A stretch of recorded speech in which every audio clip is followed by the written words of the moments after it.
मैं यश Sahu, son of Kanhaiyalal Sahu, Taiyabpur. लगभग 3 साल पहले 28 जून 2022 के दिन मेरे पिताजी श्री कन्हैयालाल साहू को किस तरीके से 2 आतंकवादियों जिहादियों ने मार दिया था वो पूरे देश ने देखा। और उसी घटना पर एक मूवी बनकर तैयार है जिसका नाम है उदयपुर फाइल, जो कि मेरे पिताजी के साथ क्या कुछ नहीं हुआ, किस तरीके से उनको मार दिया गया, किस विचारधारा के तहत उनको मार दिया गया, कि जो लोग यहीं पर काम करते हैं वो किस तरह पाकिस्तान से जुड़े हुए थे और वो पाकिस्तान जाकर ट्रेनिंग लेकर एक स्लीपर सेल बेस पे मेरे पिताजी की उदयपुर जैसे शहर में हत्या कर देते हैं। मूवी के अंदर वही सब कुछ दिखाया गया है। ये मूवी पहले 11 जुलाई को रिलीज होने वाली थी, जिस पर हाई कोर्ट दिल्ली ने बैन लगा दिया था 10 जुलाई के दिन ही। इसी वजह से ये मूवी रिलीज नहीं हो पाई थी।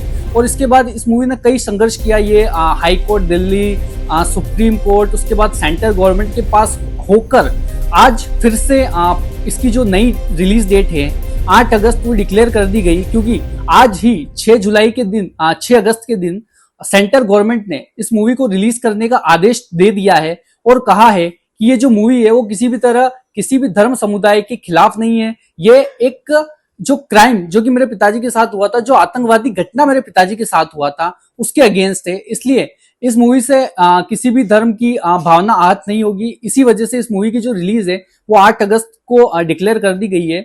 और मैं ये आशा करता हूं कि देश का हर व्यक्ति इस मूवी को देखेगा, चाहे वो किसी भी धर्म समुदाय का हो, और जानेगा कि उस दिन मेरे पिताजी के साथ क्या हुआ था। और मेरे पिताजी की इस पूरे इंसिडेंट में कोई गलती नहीं थी, फिर भी उन्हें बस आतंकवाद का एक मोहरा बनाकर मार दिया गया।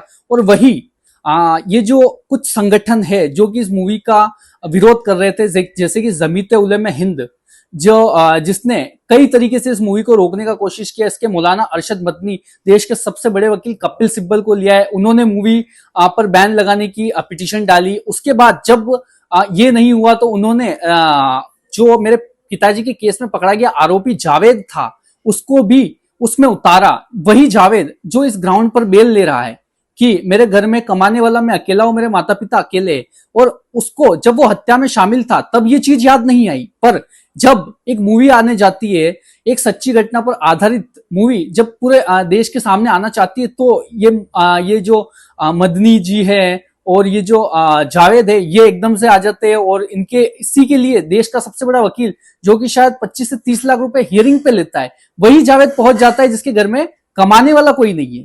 तो ये बहुत ही सोच विचार वाली बात है। और यही जो संगठन है जमीयत उलमा हिंद, ये हर बार इस तरीके की जो घटनाएं होती है, आतंकवादी जिसमें शामिल होते हैं, उनको बचाने का काम करता है। जैसे कि कमलेश तिवारी हत्याकांड में इन्होंने लीगल एड प्रोवाइड की थी, चाहे संकट मोचन बम धमाका हो, ऐसे 700 प्लस केसेस है जिसमें इसी संगठन ने लीगल एड प्रोवाइड की है।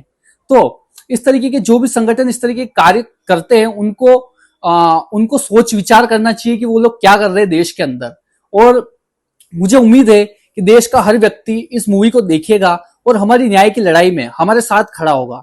और जिस तरीके से मेरे पिताजी को मार दिया गया, वो आगे किसी के साथ भी ना हो, इस चीज की सीख भी लेगा। और मेरे पिताजी की जो अस्थियां है वो 3 साल से आज भी इंतजार में है कि उन्हें कब बहाया जाए। और हमारा हिंदू धर्म में यही कहा जाता है कि अस्थियों का विसर्जन इसलिए किया जाता है ताकि किसी आत्मा को शांति मिले। पर मेरे पिताजी की आत्मा को शांति मिल ही नहीं सकती जब तक कि वो अपराधी जिंदा है। इसी वजह से उनकी जो अस्थियां है वो अभी भी घर में रखी हुई है। और जिस दिन उन अपराधियों को फांसी की सजा होगी, मैं उसी दिन अस्थियों का विसर्जन भी करूंगा।